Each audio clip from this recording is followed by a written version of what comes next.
may he not leave us nor forsake us, that he may incline our hearts to himself, to walk in all his ways, and to keep his commandments and his statutes and his judgments, which he commanded our fathers. And may these words of mine, with which I have made supplication before the Lord, be near the Lord our God day and night, that he may maintain the cause of his servant and the cause of his people Israel, as each day may require, that all the peoples of the earth may know that the Lord is God. There is no other. Let your heart therefore be loyal to the Lord our God, to walk in his statutes and keep his commandments, as at this day. Then the king and all Israel with him offered sacrifices before the Lord. And Solomon offered a sacrifice of peace offerings, which he offered to the Lord, 22,000 bulls and 120,000 sheep. So the king and all the children of Israel dedicated the house of the Lord. On the same day, the king consecrated the middle of the court that was in front of the house of the Lord. For there he offered burnt offerings, grain offerings, and the fat of the peace offerings, because the bronze altar that was before the Lord was too small to receive the burnt offerings, the grain offerings, and the fat of the peace offerings.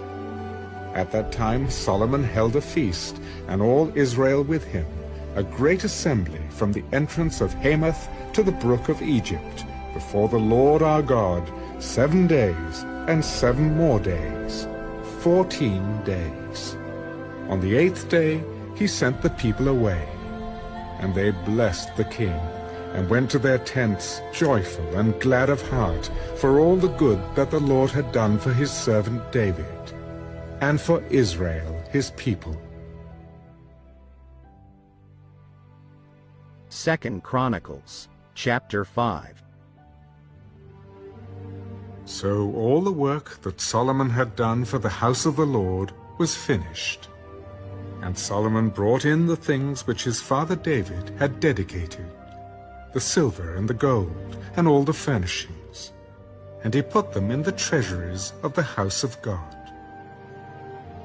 Now Solomon assembled the elders of Israel, and all the heads of the tribes, the chief fathers of the children of Israel, in Jerusalem, that they might bring the ark of the covenant of the Lord up from the city of David, which is Zion.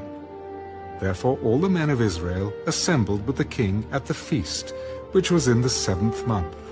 So all the elders of Israel came, and the Levites took up the ark.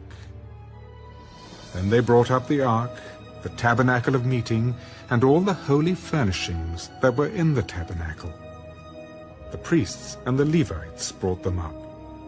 Also King Solomon and all the congregation of Israel who were assembled with him before the ark were sacrificing sheep and oxen that could not be counted or numbered for multitude. Then the priests brought in the ark of the covenant of the Lord to its place, into the inner sanctuary of the temple, to the most holy place, under the wings of the cherubim. For the cherubim spread their wings over the place of the ark, and the cherubim overshadowed the ark and its poles. The poles extended, so that the ends of the poles of the ark could be seen from the holy place, in front of the inner sanctuary. But they could not be seen from outside, and they are there to this day. Nothing was in the ark except the 2 tablets which Moses put there at Horeb, when the Lord made a covenant with the children of Israel when they had come out of Egypt. And it came to pass, when the priests came out of the most holy place, for all the priests who were present had sanctified themselves without keeping to their divisions, and the Levites, who were the singers, all those of Asaph, and Heman, and Jeduthun, with their sons and their brethren, stood at the east end of the altar, clothed in white linen, having cymbals, stringed instruments, and harps, and with them 120 priests, sounding with trumpets. Indeed, it came to pass, when the trumpeters and singers were as one, to make one sound to be heard in praising and thanking the Lord, and when they lifted up their voice with the trumpets and cymbals and instruments of music, and praised the Lord, For he is good, for his mercy endures forever. that the house of the Lord, was filled with a cloud, so that the priests could not continue ministering because of the cloud. For the glory of the Lord filled the house of God.